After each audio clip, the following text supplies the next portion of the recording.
Welcome into Training Camp Report presented by Advent Health. Casey Phillips here with senior writer and editor Scott Smith, and we are back out here for another day of training camp after a couple days off that were very well timed considering a hurricane went by. It's like we knew. It's like we predicted good it. Planning. And also, as if we're not excited enough to be back, the first depth chart released, which we know coaches hate, fans love. That they don't want to have to put one out, but it is mandated that they are required to, and we know it is always flexible, always evolving and changing. We like to give all those disclaimers. We actually shot an entire show about the depth chart right before we came on to do this one, so make sure you guys check that out. But just to talk about it briefly in this show, what were some of the things that stood out to you about it? Well, they still have Robert Hainsey listed as the starting center, and while we were waiting, we saw the offensive lineman working right behind us, and they had two full lines, Tristan Wirfs on the first team line and the second team line, and Robert Hainsey did about half of the drill at the first team center, and then they switched and Graham Bart did it. So that's still very much a battle. Also saw Ben Bredesen in the first spot at left guard, and Trey Palmer at the moment still listed first for the third receiver spot. Okay, and in addition to depth chart stuff, we know injuries are always one of the bigger storylines of camp, and you always want to make sure that they are hopefully not serious. And we talked about, the IIU news and all of that, but I know that Tyke Smith. We've got a Tyrek Funderburk. It's very confusing. So Tyke Smith had missed a little bit of time, but it looks like he is back out there practicing this morning. Yeah, he rolled his ankle right at the beginning of practice on Saturday and went inside, but we don't like to. It's the least favorite part is talking about the injuries, but this one's good because he's already back in practice. He's already back so it out. wasn't a big deal. That is the most you can ever hope for. And he's having a great camp, so you don't want to see his momentum slowed down. Yes, and I know that as we finally can say that there is a game happening this week, preseason game is coming up, and as we look at the depth chart and think about preseason games and knowing that you don't always play your starters a ton during the preseason games, I know that Kyle Trask was listed as the number 2 quarterback on that depth chart. Do you feel like he's who we would end up seeing a lot, especially this Saturday? Yeah, I think you'd see a lot of Kyle Trask in this game, and according to Todd Bowles just the other day, he said Kyle's having a really good camp. He's got a good grasp of the offense. He's running it well, so it'll be good to see a lot of him. Todd was also asked at a recent press briefing if that's a real battle between him and John Wolford for the second spot, and he said they're all real battles, but I think Kyle's doing a good job of holding on to his spot. And now I can talk about Tyreek, hence why I got confused earlier. Exactly. So Tyrek Funderburk is a guy, I know every year we love these stories of these undrafted rookies getting a shot. At least one tends to make the team every year, contribute a little bit. Right. He's a guy whose name has come up a few different times in terms of undrafted guys that have a chance to make their mark. What have you seen from him so far? I won't name names, but somebody pretty high up the organizational depth chart told me at practice the other day. The organizational depth chart, I love that. That Tyreek is really, he said he's going to be a good player. And we've heard several different players and coaches talk about him at the podium. He's a cornerback who's showing some talent. Bucs aren't going to let that get away. They're always looking for more good cornerback depth. So if he continues the way he's going, I think he's got a good shot. All right, well, we have plenty more coming up here on this show, but right now we're going to take a quick break, and then we'll be joined by Pewter Report's Scott Reynolds right after this, so don't go anywhere.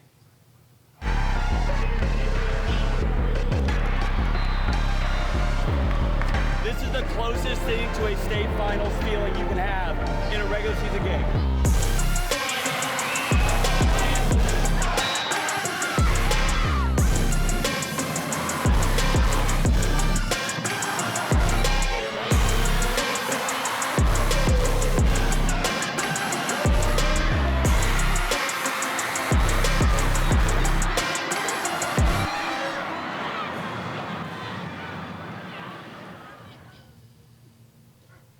Welcome back into Training Camp Report presented by Advent Health. And now I am excited to be joined by Pewter Report's Scott Reynolds. Scott, thanks for being with us. My pleasure. Thanks for having me on. All right, so you've obviously covered a lot of camps. What camp number is this for you? 29. 29. Yes, so I know every year you come in, you got things you're excited to see, storylines you're watching. How have those panned out of what you were looking at day one of camp and then where you feel like you've learned some things about that now? Well, I tell you what, I think I've seen a difference in Todd Bowles more so than anything else, right? If you go back in time, he takes over for Bruce Arians so late in that offseason in 2022. And his first year, 8-9 record. They still won the division. But there were some question marks. Tom Brady retires. Baker Mayfield comes aboard. Todd's now on his third offensive coordinator in his third year as head coach here. And this team won 10 games last year. They won 6 out of the last 7, including the postseason. And I really believe that when you look at the momentum for this team, the arrow's pointing up for the Buccaneers. It's not how you start, it's how you finish. And I think that Todd Bowles has a sense of confidence about this team. He and Jason Light transformed it so quickly from an older Buccaneer team to a very young team last year. So he's won a division championship with two distinctly different teams. And you see a little bit of swagger with Todd, some confidence, some smiles that we haven't seen maybe as much the first 2 years. He knows this team is good, but can it be great? And that's what we're going to find out this year. So what do you think your expectations would be looking at it? We've talked about last year, of course, the national media totally disrespected the team, expected 2 wins or something horrible like that. Now it feels like we're not as disrespected, but we're still not necessarily getting a lot of the hype or the attention that maybe we feel like we deserve as multiple defending time NFC South champs. Yes. So for you, being around the team all the time, what are your expectations for what this team could look like this year? I think double-digit wins. I think that's perfectly an acceptable expectation for this team to level up, to go from 8 to 9 and now 10 or more. And is that going to be enough to win the division? I'm not sure, but I do know that this Buccaneer team is craving respect. And it feels so disrespected yet again for not being the favorites to win this NFC South. They've done it 3 years in a row. They won the division last year. They had a huge playoff win at home, trouncing the Philadelphia Eagles. They took the Lions into the fourth quarter up in Detroit. What more does this team have to do? Now, Kirk Cousins arrives in Atlanta, much like Derek Carr arrived last year in New Orleans. And they're still not the favorite to win the division. That's fine. This Buccaneer team loves being the hunters rather than the hunted. They're comfortable in this role. I think it's going to fuel them. And I think that 10 wins should be the expectation for this team. And I think that there's an opportunity, if they stay healthy, if the ball bounces their way, 11, 12 wins is not impossible for this Buccaneer team, especially in this division. So let's start on the offensive side and look at a little bit of this deeper. So the run game, we know that's a huge goal this year for the team, and it started off a little rocky last year, got improved, but we know it is a just massive piece of emphasis for them. So tell me, looking at both the offensive line and some of the changes that could be happening there, and then the running back position overall, do you expect Rashad to have to carry that same load? Do you see guys spelling him? How is that going to look this year to make sure that they get what they want out of that run game? I think they're going to have a 1-2 punch with Bucky Irving really taking some of those carries and reps away from Rachaad White. It's going to make Rachaad White, with fewer touches, with fewer reps, more efficient, more effective. I think you're going to see the average yards per carry go up for Rachaad White. I think that he's going to top 1,000 yards even with fewer carries. Bucky Irving, I think, is the real deal. This will truly be a 1-2 punch in Tampa Bay with Rachaad White and Bucky Irving. I love the additions along the offensive line. They're bigger. I think they're better with Graham Barton at center. I think he's going to eventually be that starter. Ben Bredesen looks like early on he's an upgrade over Matt Filer and Aaron Stinney last year, so you see some improvements there. I think the biggest change, the biggest reason for optimism is Liam Cohen. You know, Casey, he comes to Tampa Bay not just from the Sean McVay tree and running that Rams offense, which has given Todd Bowles' defense fits over the years. So I appreciate Todd leaning into that and getting an offensive coordinator from a system that has put points on the board and beaten the Buccaneers before. And I think with Liam Cohen, you look at those 2 years of play calling at Kentucky, and I call the SEC NFL Junior, because it is a conference where you're going up against the likes of Alabama, Georgia, LSU, Tennessee, Auburn. Those are really stout defenses that produce a lot of NFL talent.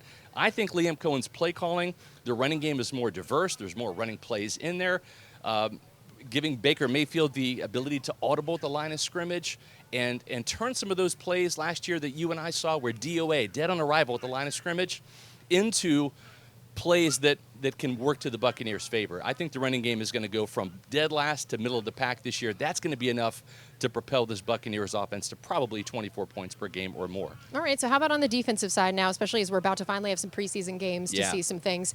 Some of the ones that I'm excited to watch are corner, both in terms of seeing Zion McCollum really start the year as the true starter, who's going to win that nickel job, and then what your outside linebacker group looks like, especially without Yaya right now with his injury. Yes. Of those things, what are some of the things that stand out to you that you're looking for, and which of those maybe in your mind is the most important? I think the critical one right now, especially without Yaya Diaby in this preseason, is finding out who are going to be the true pass rushers when Yaya Diaby's not in the game, right? You lost Shaq Barrett. He's moved on and retired. Joe Tryon-Shoyinka, Anthony Nelson, those are two proven guys in a contract year. I like that. They're going to be highly motivated this year to perform for the Buccaneers or for another team around the league. Marquise Watson, Jose Ramirez, those are probably the two guys that I want to see really come to play and level up this preseason. I think they need a couple more guys in the hopper that when Joe Tryon-Shoyinka and Yaya Diaby aren't in the game, they're not going to have a big drop-off in terms of edge rushers. So those are some players players I really want to see. I am so excited about Tyke Smith, and I think this guy is going to be a playmaker. Wow, do I really want to say this? Yeah, I'll say it. That reminds me of Rondé Barber, because I go back in the day. And also Antoine Winfield Jr. in the present day. And the reason why I say that is because he is such a slippery blitzer from the slot. He's sneaky. And I've seen him get to the quarterback more so than any other blitzer from the slot so far in camp. He did that at Georgia, and I think he's going to be a player that is going to provide some takeaways and some impact sacks, kind of like what we see from Antoine Winfield Jr. So having two of those guys in the secondary is going to be double trouble for opposing offenses. Man, you compare a guy to Rondé, people get excited, even if he's I a know. fraction of it. I mean, that's not a shabby thing to be. All right, well, Scott, thank you so much for joining us. We really appreciate your time. I appreciate it. Thanks, Casey. Awesome, and we have one more segment coming up, so don't go anywhere. You ready to get the show on the road? 2024 NFL Draft is now underway. Grant, it's Chris, Tyke, it's Jalen, it's Bucky, it's Elijah, Devin. We're about to make you a bust. Yes, sir. I'm ready. Let's do it. The Buccaneers select Graham Barton, center Duke. Chris Braswell from Alabama linebacker. Chris Braswell with a sack for Alabama. Tyke Smith. Out of the middle, and it's intercepted. Jalen McMillan. Touchdown, Jalen McMillan. Bucky, Alvin, down the sideline. Touchdown. Elijah Klein, guard, Texas El Paso. Devin Cole, tight end, Washington. Welcome back into Training Camp Report presented by Advent Health. Casey Phillips here with senior writer and editor Scott Smith. And as we have been doing each day, this final segment, we are breaking down a different position group, looking at everyone that is on the roster at that spot. I'm excited for today's. We're talking cornerbacks. And this is a great group. And the other Scott and I were just talking about that this last segment. So let's get into these guys again. I think we know Jamel Dean, Zion McCollum. These are going to be your starters on the outside. What are your expectations for those two guys? What do you think success is going to look like for them in this defense? And overall, I'm excited because Scott Reynolds says that 10 wins should be the expectation, right? That's not coming from us. Yeah, that's He's an outside not biased. person. We know So we're biased. I like it. We love it when outside people say we're it. seeing. So, yeah, the cornerbacks. Jamel Dean, the expectation for him is that he's the leader of this group now. We know he's a good player. He knows that he needs to hold on to interception opportunities if he's going to be recognized around the league as one of the better cornerbacks, because that's the difference, as he said, between being an all-pro and not being a Pro Bowler is the pick numbers. And he's had a couple here in camp, so that's been good. And I said it before, Zion McCollum, they like what he's doing in camp. Todd Bowles is probably his biggest fan, very, very confident in him. He needs to perform the way they expect him to perform. If that's a problem on that side with the steady but sometimes injured Carlton Davis, you kind of knew what you were getting. Zion's a little bit – he did start 9 games last year. We know that. We saw him in action. But a full season, week 1 starter, how well he performs is going to be key. All right, so the next couple guys that were listed on that depth chart, we had Bryce Hall and we had Josh Hayes. Tell me about those two guys and your thoughts on if that is going to stick that way, maybe a 3-4, and what each of them could bring. Because as we've talked about, and as you always love to say, you can never have enough corners. Yeah. And we just know the way it's gone. It's not like your two starters are the only ones that ever see the field. Never happens. Plus, you usually have 3 on the field. Exactly. So those two guys for now, what are your thoughts on which one of them we might see the most of? I'll talk about them, but real quick, Tavier Thomas is listed here because he's listed on the roster as a cornerback, but on the depth chart they have him at safety, and Coach says he's been working at safety and nickel, so he may not actually be in the mix here. But Bryce Hall and Josh Hayes. Bryce is the undrafted free agent.